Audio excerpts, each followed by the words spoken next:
Hello. Hello. Hey. Hey, it is 7 o'clock. All right, rise and shine, everybody. Good morning. So, for those of you who are just joining, this is the last time I'm going to say this because it's 7 o'clock. We're going to get started. Please scan this QR code. This is how we're going to sign in. The class name, M&P Controls Setup. My name is Chris Stein, for those of you who don't know me. Mr. Garrett Barrio is going to try and monitor our chat and answer questions. On that, can anybody see me in chat right now? Talking. I see you. I don't know if they can. It says host and panelist who you're going to. You might have to hit everybody. I don't know if you have that option.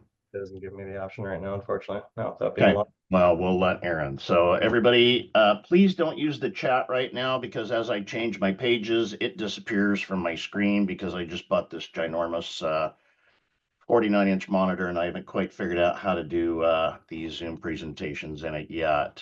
So scan the QR code, class name, M&P Controls. My name, Chris Stein. So I work for Gensco. I do not work for Mitsubishi. However, Mitsubishi lets me teach and do trainings and stuff like that. This week I am on phone support. So for those of you who call in looking for technical support, you would get me this week. I am one of 7 DSGs. We got a couple on here, Dennis Ashmore and Mr. Garrett Barrio. So we, some of us, Garrett and I both teach M&P, and I teach City Multi in all of our training rooms. So 7 DSGs for your technical support needs. The DSGs right now go out to your sites if you have problems, and we can also do trainings at your place of business if needed. Kind of spread thin right now because of our trainers. We need to get some more guys trained up for our certified training rooms. We have certified training rooms. We have 4 of them, one in Vancouver, which is M&P and City Multi. We have one in Tacoma, Fife, corporate, which is M&P and City Multi. We have a City Multi training room in Spokane and an M&P training room in Missoula. So if you guys want to get some training, get a hold of your OSR and he can point you in the right direction. I see somebody joining the webinar. Okay, so there's the QR code. If you haven't got signed in yet, I will come back to that at the end and you can get signed in. So I'm going to get rolling here so we're not taking up too much of your time. I threw this together kind of quick.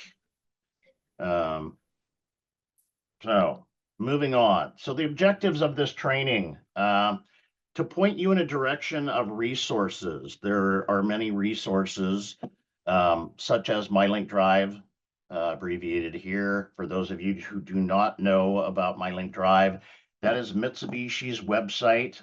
There's also going to be a new one, Mitsubishi Pro, with all the new equipment that's coming out. So MyLink Drive is pretty much tapped out as far as capacity. So they are coming out with a new site, Mitsubishi Pro, I believe it's called, where all of the new equipment and new controls and all that will be on that site.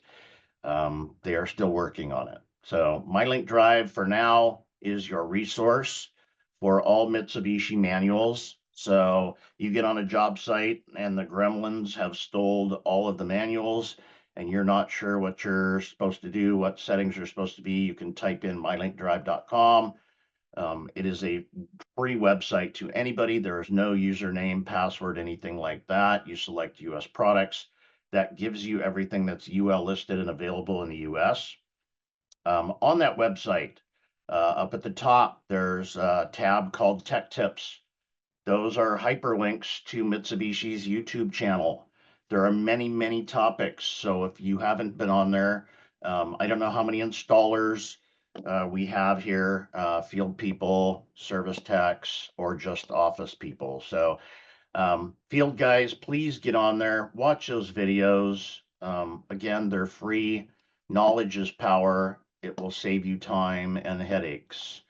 Also under there, we're going to see in this presentation, there are app notes. So app notes are created to explain features or operation, sequence of operation of different equipment. So if you have never looked at the app notes, there's a 1000 section, which is your residential M&P, 2000 is city multi, and the 3000 series is for controls.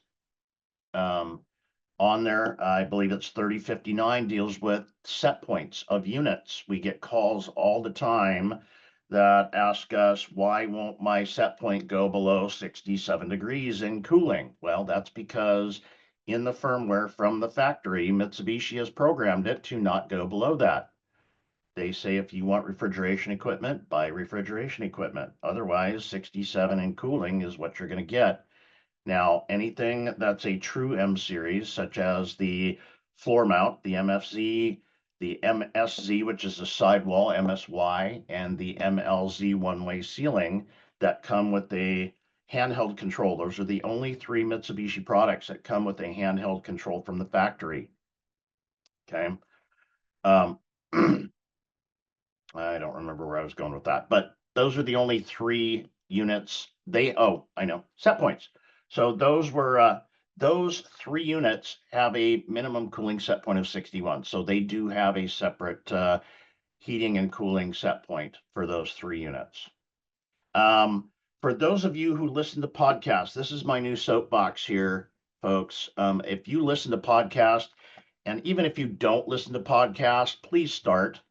If you are working on Mitsubishi equipment, there's a podcast out there, Metis Tech Show, available on Spotify, Audible, all sorts of different places. These are Mitsubishi trainers who have a talk show, and they talk about food and the Mitsubishi product. So if you love cooking, they have different recipes on there. But they talk about everything from M&P, controls, function settings, dip switches, city multi, all of that stuff. They got like 90 plus episodes. It's pretty amazing. So I highly recommend you're driving from your shop to the job site to job site, whatever, driving home, get on there and just listen to this stuff, because I even learned a lot. I've been doing this for almost 6 years now. I'm still learning every single day. And we have new products coming out, as you know. So all this A2L stuff coming out, we got to all relearn that stuff. So please listen to that. So we're going to go through how to access menus on the controls. So the indoor unit function settings, IUFCs, and the installer setups in your controllers. So I've picked two controls that I kind of focused on. The MA controllers, the wired controllers, the PAR 40, PAR 41, and the MHK2. However, we do have the new SDW wired stat, the simple wired stat, which is pretty amazing. But there's just so much information. I didn't want to take up all your time and go through everything. So we're going to talk about function settings, mainly for the SVZ and PVA auxiliary heat. Last year, we had a cold snap and there was a lot of strip heat that did not come on. And the reason it didn't come on is because nobody set it up. You have to actually tell the system through your function settings that you have attached strip heat to it and to use it. So we're going to talk about that. Fan thermal off. We get a lot of calls. Homeowners don't like the fan running all the time. So for those of you who don't know, from the factory, all of the Mitsubishi equipment is set to run the fan on extra low when it is thermally satisfied. Now, some people get irritated with that. Of course, heating, right? Heating, if there's no heat being put out, just room temperature air, it feels cold. People don't like that. So we'll talk about that. And a 4-degree offset. So there's a 4-degree offset built in to all the Mitsubishi equipment for stratification reasons. It's all focused around the wall head. So they build that in because your wall head is up higher on the wall than you're sitting down in your chair. So they build in a 4-degree offset. Off to the right here, For those of you who are lucky enough, this is our new tech manual here, spiral bound. If you're lucky enough to have that, these are awesome little references here. You probably can't see that because of my background, but that is the manual. If you do not have any of those, please get a hold of your OSR, your outside sales rep. He can get you a hard copy. If you are in front of a desk, a computer, if you carry one around with you, you can go to Gensco Customer, Gensco Catalogs, and you can view this or download it to your device. So moving on, first we're going to talk about MyLink Drive. So here's MyLink Drive. I talked about that, app notes. Let me get over here to my annotator so you can see where I'm pointing. So right here we have app notes, we have tech tips, we have controls here. So we're going to kind of briefly touch on this. Controls compatibility. Will this controller work with my piece of equipment? You will come to controls, and up at the very top, we have compatibility charts for whatever units you're working on. Right now, we're going to kind of focus on the M series here because that's the snippet that I took out of the catalog. When you come down to your controller, right, here's a list of controllers, remote controllers, either wired or wireless, depending on what you're looking for. Handhelds, okay? So when you go to the compatibility chart, what we have here, here's the M series compatibility table. Your unit says wall mount here. We have floor mount, multi-position air handler, horizontal ducted. You are going to find your model and the model generation, FD, FE, FH, FS, whatever it is. You will find it along the top. You will come and find what kind of control you're looking for.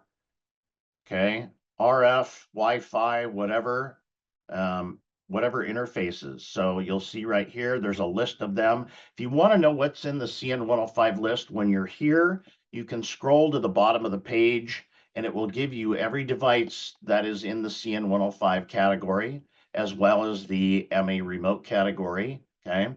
So you're going to find your unit. So let's take an FE, an older unit, or a GE, right? We want to see if we can put a Kumo on it. So we have a GE, we have an 06 through 18 NA. So an MSZ GE 06 through 018 NA. Can we put a Kumo on it? Well, no, we can't. It says we cannot. Okay. I've run into one of these. It does have a CN105 connection on the board, but it is not active. If you have an MSZ 06 NA-8-9, yes, you can use a CN105 device. That port is active.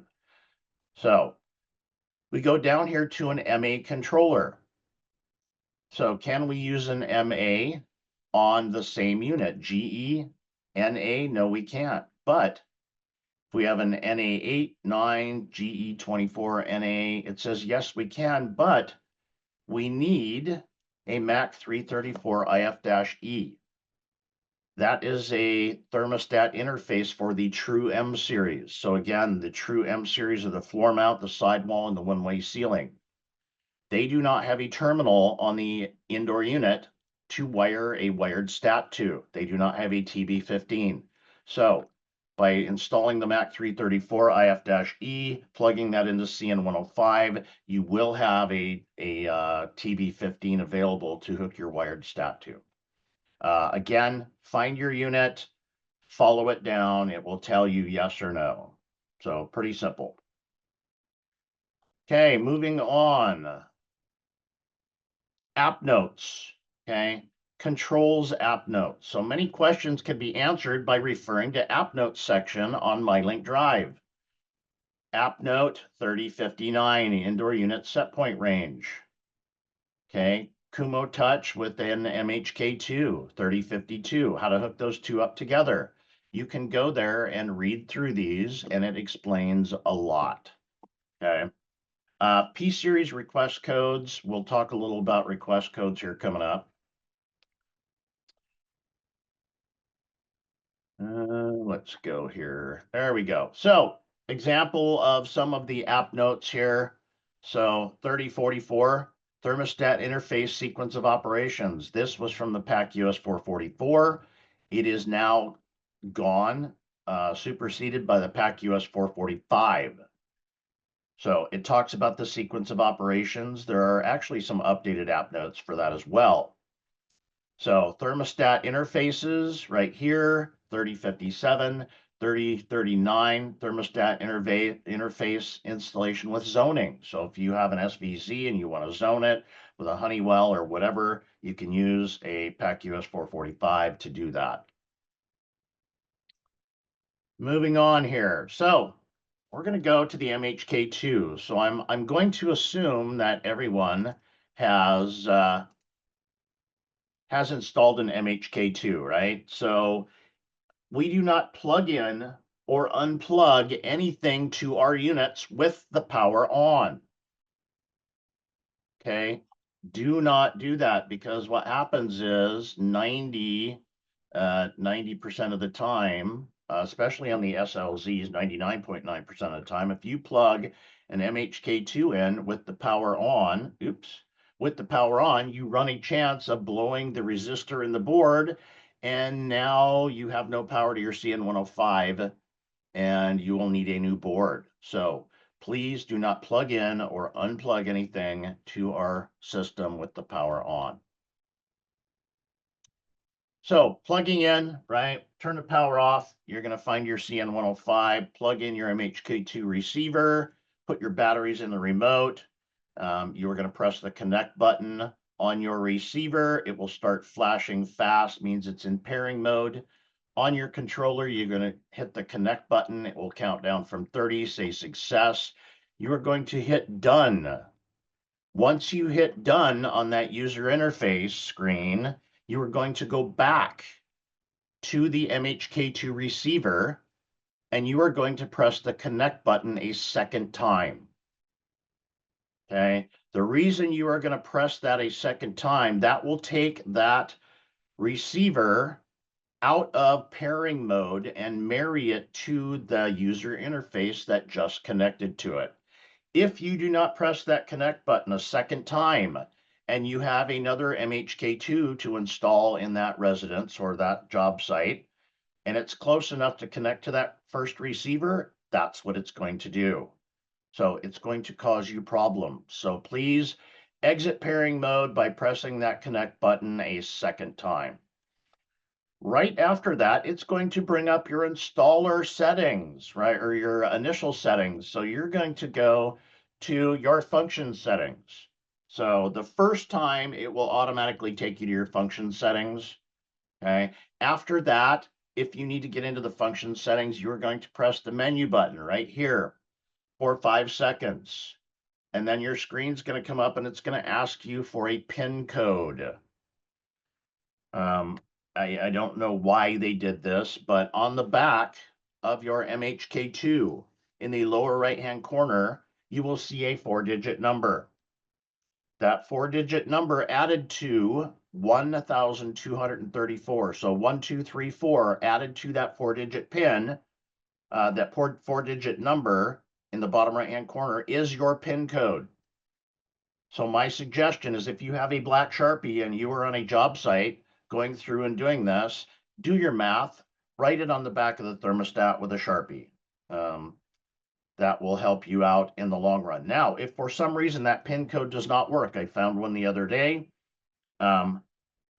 Sometimes that number in the lower right-hand corner is different than the first 4 digits of the serial number. They should be the same. So if that bottom right-hand number does not work, take the first 4 digits of your serial number added to 1,234, and that will work as your PIN code. I found that one that was 1 digit off. Usually they're only 1 digit off from each other. So anyway, so that's how you're going to get into it. So you can access your function settings, right? That's the first thing that's going to come up. And then your device settings, which are your installer settings. So depending what you're hooking up to, you may not get function codes. So if you're hooking up to a true M series, a floor mount a sidewall, or a one-way ceiling, you will not see function settings come up on your MHK2. The only thing you will have is your installer settings, which start out at 134, I believe.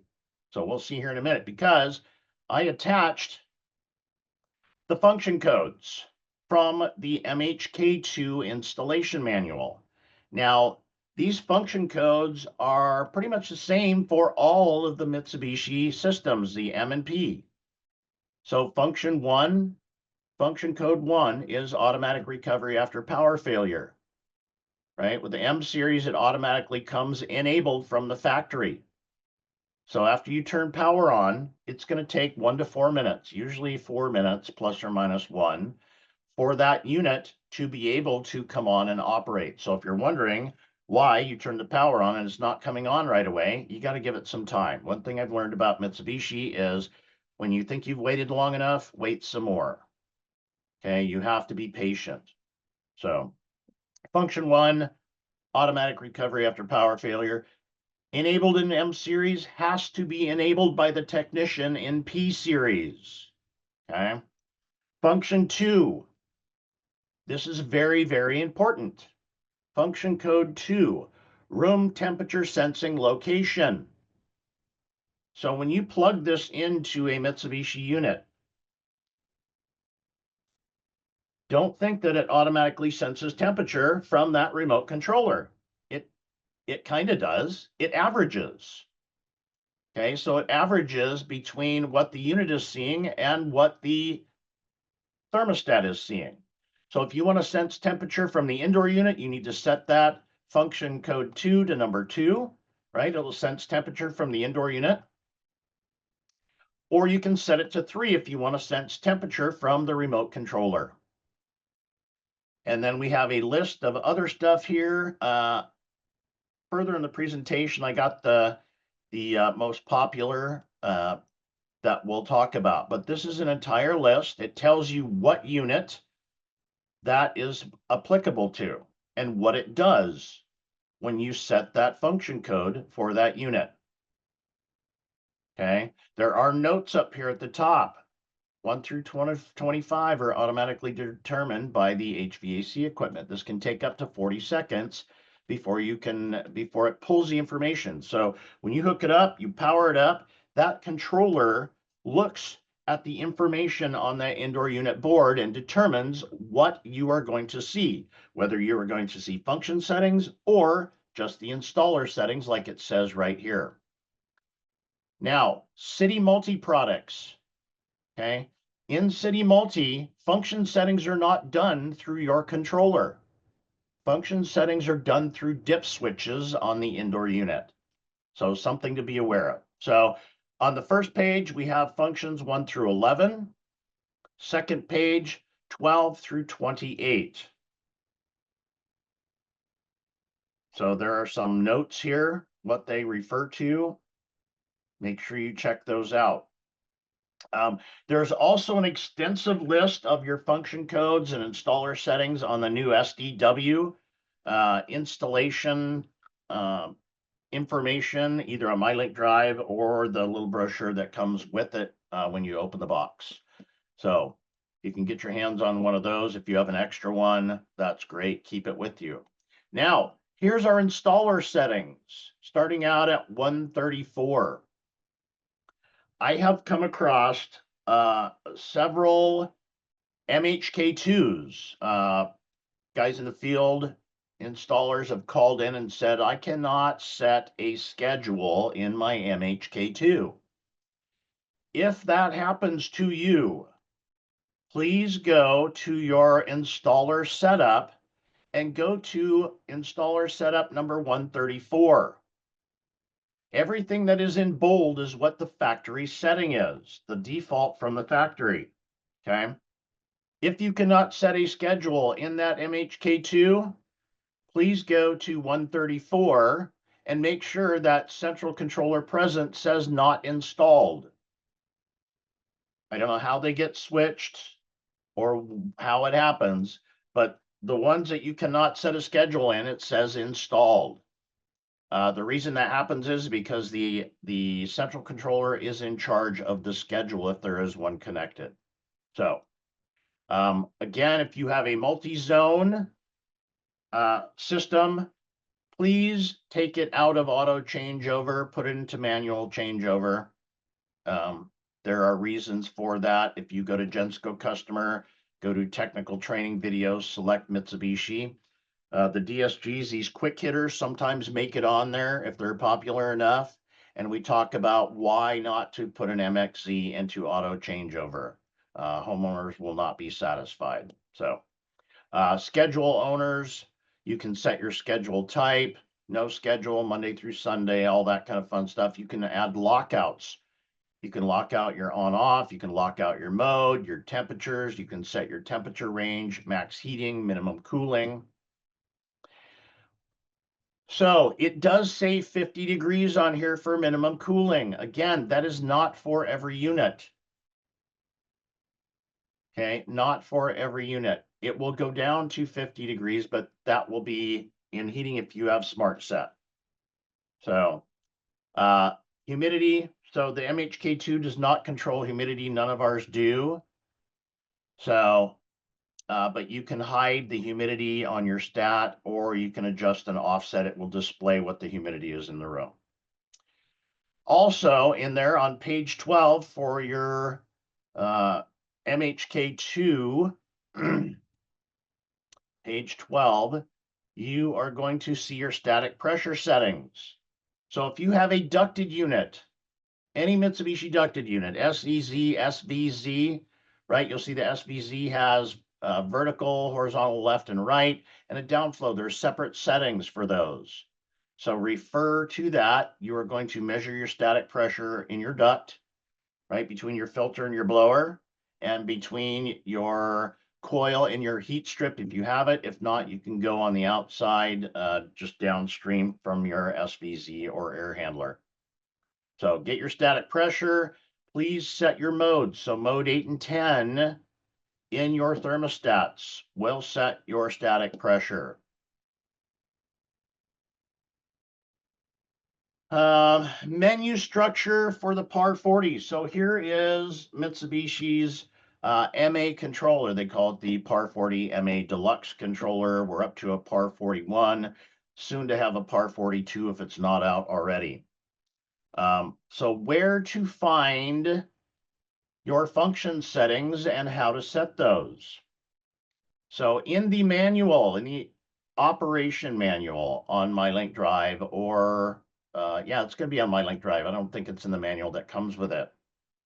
You can go there and there's a menu structure page. So if you're looking for something, it shows you how to find it. So you're going to tap on main menu and say we're looking for our function settings. So you follow this line all the way down, and as you branch off to these different settings, it allows you to set different functions in there.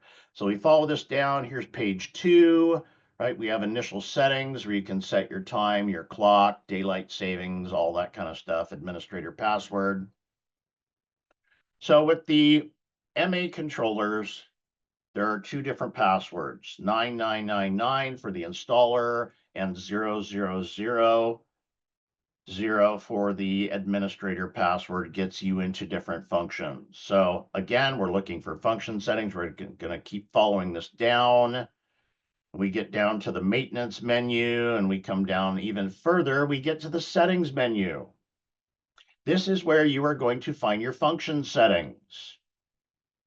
Okay, so M&P says refer to the installation manual for your indoor equipment for your function settings. So you can select from M&P, City Multi, or Lost Name. Also in there, request codes. So these are the 2 big ones for the M&P, especially for the SVZ and the PVA. So function settings and request codes. Here's where we're gonna set it up. You can also get to test run for that system in the service menu. Okay, so you can find the menu structure and follow it down. The best thing for this is get in front of one, get your hands on it, right? If you got a little time, you got a unit in your shop, get one of these controllers on it and hook it up and play with it. And if you have questions, You're going to get our phone number if you don't have it already at the end of this presentation, and our email. You can get a hold of us and we can help you out with that. So Mr. Garrett Barrio, who is on here helping me out, he created these slides right here that I stole from him, and I'm not ashamed to say it. So here's our par 40, right? The par 33 had different buttons. They made it more Americanized by putting words there because evidently people could not understand symbols. So this is our par 40 right here. So stop the unit. You have to stop the unit before it will accept function codes. Can't change anything with the system running. So you come over here to your little wrenches, and then you're going to hit your select button. Okay, that's going to get you to the service menu. Again, the service maintenance password is 9999. You will hit select. You will scroll down to the service menu, to the settings, hit select, and here's where your function settings are. You will select that, okay? You're going to use your buttons here for the up and down. This is not a touch screen like the MHK2, okay? So you're going to hit function settings. So if this is a one-to-one system, so our Mitsubishi wired controllers can control up to 16 indoor units. Okay, TB15 will have to be daisy chained. P series, you will address the outdoor unit. Okay, but if it is a one-to-one, ref address, what does that mean? That is a refrigerant address. What is the address of the unit that it's connected? So if it's on P series, this is controlling more than one. This thermostat will hook to the lowest address indoor unit and then be daisy chained through TB15 on all of your units that it is controlling. Okay, so you will set the refrigerant address. If it's a one-to-one, you will leave that at 0. Okay, and then you will use two different, this is what I do. Now you will use, it says unit number. This gives you different function settings. I do believe group 1 is 1 through 7 and 22 through 28. Or you can select all, and then it gives you all of them in between those numbers. So if you don't see the function setting that you're looking for, the function number, switch to all. If you're in group, you don't see it, switch to all, and then it will bring up the other function settings. Again, all the function settings are the same through the M&P. So if you have one list, you can use that for all of the functions. Once you get in there, you will use your up and down arrows. So here's mode 1. So mode 1 is for automatic recovery after power failure. Okay, 1 is off, 2 is on. So it will show you what that unit is currently set at. It will be highlighted right here. Okay, so we're going to go to mode 2. Mode 2 is for our temperature sensing location. So here we're averaging. 2 is our indoor. 3 is from sense from our local controller. Okay. So find your function setting, come here, and right here, you're looking at refrigerant address 0, right? We're in group, and there are 4 pages of functions on this group setting. So you can scroll through the pages, your up and down arrows, okay? So from the service menu, you can also test run the system or use check codes right here. So you can request information from your system with a wired stat. In the SVZ and the PVA, so those are the 2 M&P series that have factory strip heat available, auxiliary heat. Okay, so from the factory, I'm going to wait because that's coming up. I put it in here. So here's how you get to check codes. And from check codes, you are going to go to request codes if you want to adjust the wait time for your strip heat to come on, which we're going to talk about here in a second. So using the request codes, right? You can look for different data points on your system. You go to the manual for your outdoor unit. So refer to the P-Series Outdoor Unit Service Manual for a complete list of request codes. You will enter the request code here, and it will bring up information. Now, SVZ PVA auxiliary heat. Here is what your board looks like. If you're colorblind, I'm sorry, get someone to help you, or read right here on the board. CN24-1, CN24-2. One is orange, one is blue. They're color coded to the wires that are installed on the SVZ. Okay. So, how strip heat works. You are going to plug these in, of course, when the power is off. Power has to be off when you plug these in. The wires are actually under the plastic housing. There's two little twisty ties below that. The CN24 1 and 2 are both labeled with a tag as well as a color. Okay. You will take them loose from those twisty ties, run them up through the hole in the plastic housing and plug them into your board. And on the top of the SVZ, you can punch out the 1/2-inch knockout. The other end of those wires is right under that hole. Push them up, plug them into the relays on your strip heat. How strip heat works with Mitsubishi. There is no button or mode on the thermostat like unitary that you can switch to EM heat, emergency heat, where it just uses the strip heat. Okay. Mitsubishi wants the outdoor unit to do all the work. So how strip heat works with Mitsubishi is it has to be 2.7 degrees below set point, okay, for 24 minutes and not see a 0.9 degree temperature rise in that 24 minutes. Now, if you look here, there's an asterisk right behind 24 minutes. That is a factory default setting. Depending on what piece of equipment you are working on, okay, depending what piece of equipment you are working on, you can adjust that time. So the SVZ is adjustable down to 14 minutes and as high as 29 minutes. Now it goes in 5-minute increments.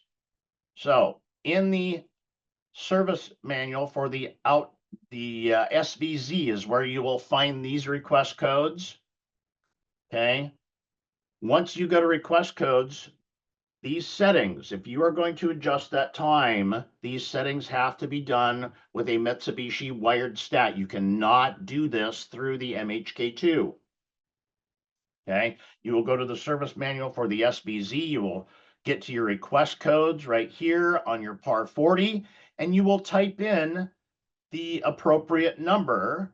Okay, 393 is what it's set for from the factory. So if you type in 390 right here and you hit select, what's going to happen is it's going to come back with 393 in that request code spot right here. That's to tell you that it is currently set at 24 minutes. So then what you're going to do, you're going to come over here to request codes.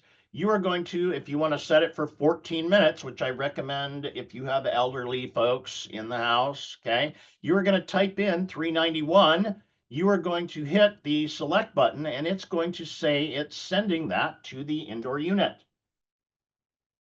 Once it's done, you can come back and type 390 into the request code, and the number that should pop back up will be 391. That is to confirm that it is set at 14 minutes.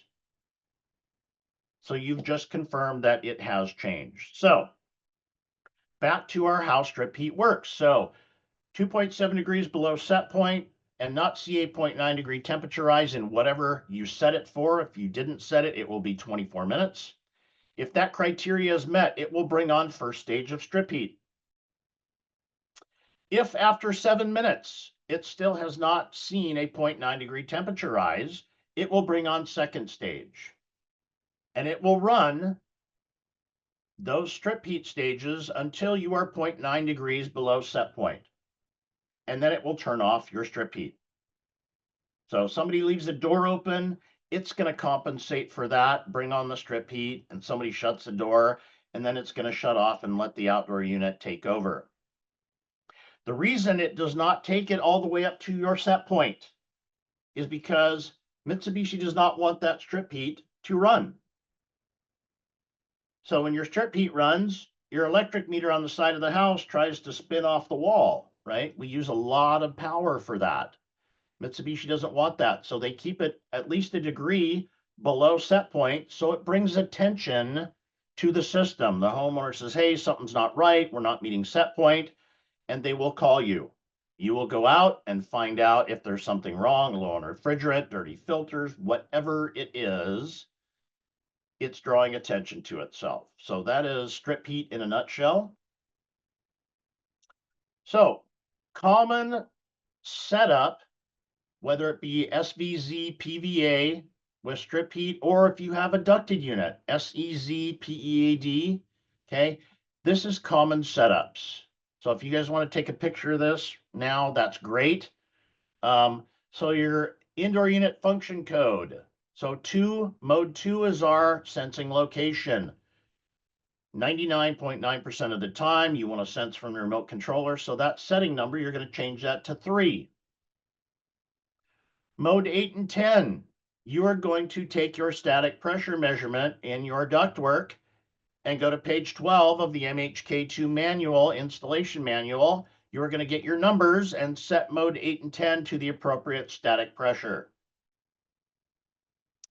If you have strip heat, it tells you in the manual for the strip heat, guys, please, if you haven't read these instructions, please sit down, take the time, read them. There's a lot of great information. Everything that you're seeing here, you have in the installation manual, okay?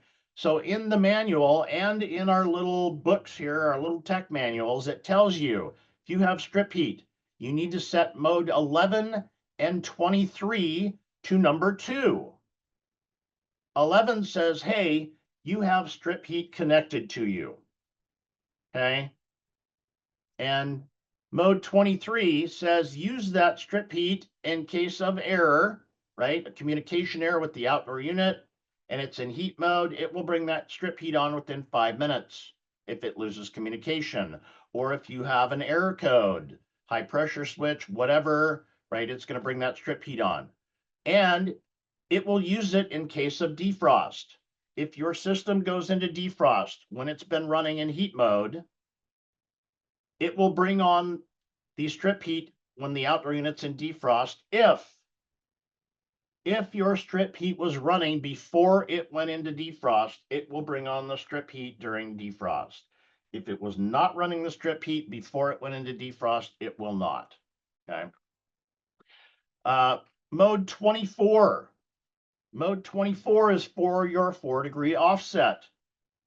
So if you have an SVZ, you have an MHK2, you are going to set mode 24 to number 2 to get rid of that 4-degree offset. The MHK2 cannot send request codes. Request codes can only be sent, again, from an MA wired controller. Okay. So here's where we come to the fan thermal off. Homeowner does not want that fan blowing when it is not calling for heating or cooling. So mode 25. Mode 25 sets your heating fan mode thermal off. If you want that fan to turn off on any of these ducted units when it is thermally satisfied, you will set mode 25 to 2. Okay. Now, mode 27 is for cooling fan thermal off. Now, in cooling mode, as everybody knows, anytime you have airflow across you, right, convection, it's going to feel cool. So I don't necessarily recommend turning your fan off when it's thermally satisfied. So setting that to 1 will use whatever your controller is set to for fan. Okay.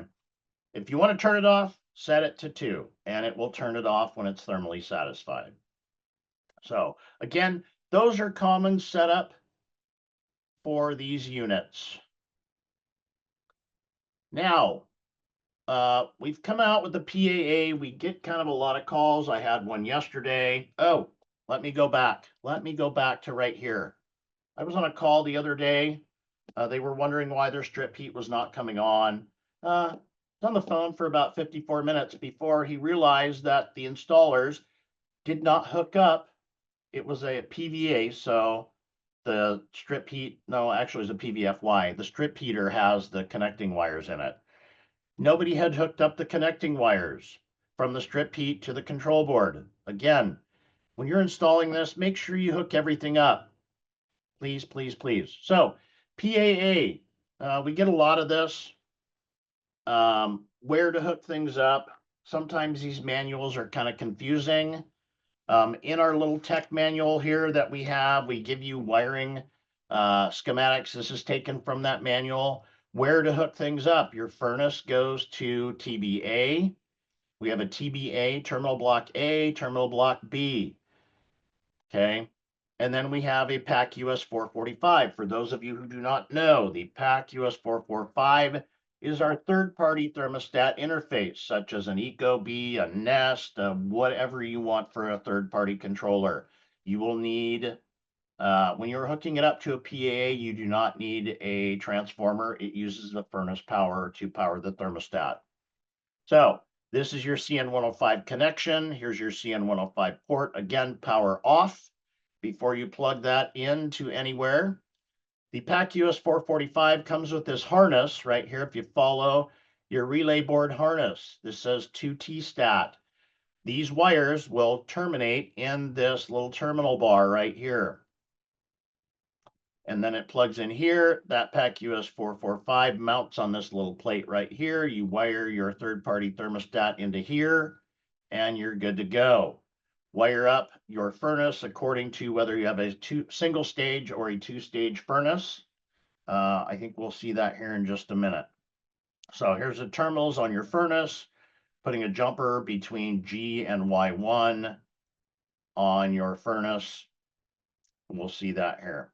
So the PAC US 445, since we do not have function settings in a third-party stat, function settings will be set by dip switches in the PAC US 445. You will take these 4 screws out of the back of the 445, remove the plastic cover that's on the front, and you will access your dip switches. In the installation manual, you will see what these dip switches do. Okay.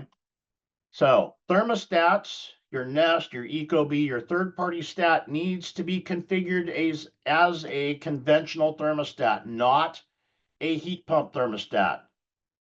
Please remember that. The PAA also, do not put that on an oil furnace. The PAA is compatible with any thermostatically controlled furnace, gas furnace. Okay. We have to have red, common, white, yellow, green. Okay. So dip switches are going to set your function settings, and they are right here. So PAA setup. We have 2 different charts here. The left chart is if you are using a Mitsubishi controller. Mode 8 and 10, instead of being for static pressure, if you're hooked to a PAA, mode 8 and 10, set your balance point for your system. Now it says indoor unit settings. That's not quite right. So you have 2 different temperature ranges. The left one here is for a non-hyperheat. From the factory, your MHK2 hooked to a PAA has a balance point of 32 degrees, both in non-hyperheat and hyperheat. That is the default. If you want it anything other than that, you need to go into mode 8 and 10 and set mode 8 to the appropriate and 10 to the appropriate number.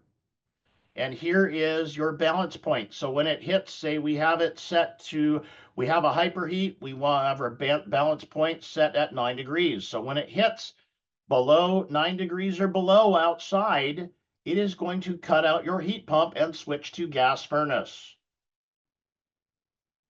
Okay, so make sure that you set that. A lot of people do not set that, and they wonder why it's 30 degrees outside and their PAA is not coming on. That is why. Okay, it's not a problem with the system. It was just not set up correctly. Okay. So over here, we have the PAC-US 445. This is in the installation instructions that come with the PAC-US 445. You have a third-party thermostat. Well, we need to set our PAA balance point. So SW2, switch 1, 2, and 3 right here. Adjust our mode 8 and 10 and our mode 11 if we have, well, we're not going to have strip heat on the PAA, so we don't need to worry about that. But say we have a PAC-US 445, we have a hyperheat outdoor unit, we want to set it at 9-degree balance point. So we're going to go to mode 8 as number 1. So we come over here, mode 8, number 1. Okay, there we go. And then we will need, at 9 degrees, mode 10 needs to be 2. So we're going to come and find 1 and 2 right here. So that tells me in the PAC-US 445 on SW2, I need to turn switch 1 on, 2 is off, 3 is on. And that will set your economic balance point through the PAC-US 445. Now, if you have a 2-stage gas furnace, right, you use a different fan speed for second stage, you are going to go to mode 23 and set that to 2. Your Y1 and Y2 use different fan speeds. You're going to set mode 23 to number 2. If they use the same, you're going to leave it at 1. PAC-US 445 SW2-4 sets mode 23. So this is for a Mitsubishi Stat. This is PAC-US 445. You have a 2-stage fan, right? 2-stage unit, 2 different speeds for Y1 and Y2. You're going to go to SW2, switch number 4, and turn that on. That will set mode 23 to number 2. Okay, so that is what I have. For those of you who do not have our tech services phone number, you can take out your phones right now and you can program this number in there and label it Gensco Tech Services. So our tech services phone number is 253-620-8282. If you have questions with any Mitsubishi product, Train or American Standard or Run True, you can call or text that same number and you will get sent to the appropriate, hopefully sent to the appropriate people to take care of your needs. Why would you not see setting 134 on the S? You would, you will, you can see, you just have to go to your installer settings. You will see it, but you automatically go to your installer settings when you have one of the true M series. You don't get function settings. Back to Gensco Tech Services, right? If you want to email us, techsupport@gensco.com. You can send us an email as well. So that is all that I have right there. Well, hang on, dang it, from current slide. So we are still here. Where are we? I am not sharing. Am I not sharing? I can't hear anybody. Can anybody hear me? Escape. We can hear you. Yeah, I can hear you. Okay, perfect. I don't know what happened to my screen here. Can anybody see my screen yet? No, nope. No. Dang it. What happened to that? Escape. Here we go. And well, dang it.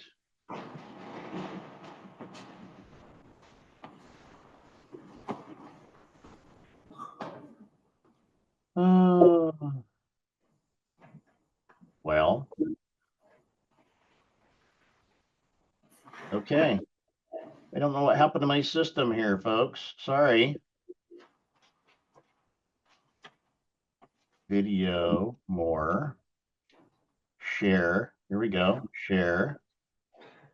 Share this right here and share. All right. Okay. Okay. All right, everybody should be able to see that now, right? Yep. Okay, so for those of you who didn't get a chance to sign in at the beginning, you can scan that QR code with your cellular device. And the class name is M&P Controls. And my name, of course, Christine. I was supposed to learn some wiring about the. There we go. All right. Now I'm seeing this. Kevin, you are not sharing. Got it, Kevin. Will not show up on call and text port, blah, blah, blah. Okay. Do we have any questions? Sorry for the mess up there, folks. Questions, concerns, comments? Anybody mad? No, sir. Okay. Well, hopefully this helped. Hopefully this helped. God, that was right about an hour. Okay. Again, if you guys have questions, you're on a job site, give us a call. If you've been out to the job site before, or you having issues and you're going out there, you know what time you're going to be there, you can text in the night before, the morning of, kind of hold yourself a spot in line. We can call you at the time that you think you're going to be on site that you give us. That's pretty much all I have, unless you guys have something else. Let's see, do we have Garrett? Okay, you're doing that. All right. Well, thank you, everybody. I hope you learned something, and have a fantastic day. Thank you, Chris. Have a great day. Thank you. You guys are very welcome. We'll talk to y'all later. Coming up on February 18th, Mr. David Wood is doing a installation and startup quick hitter. So save that on your schedule. Register for that on Gensco Customer. Again, a lot of these trainings, if you guys haven't been to them, they are on Gensco Customer under technical training videos. You can select Mitsubishi. Please watch those. Lots of great information. It may answer a lot of your questions, so you don't have to call in and wait for us to call you back. So that's all I got. I hope everybody has a great day, and we'll talk to y'all later.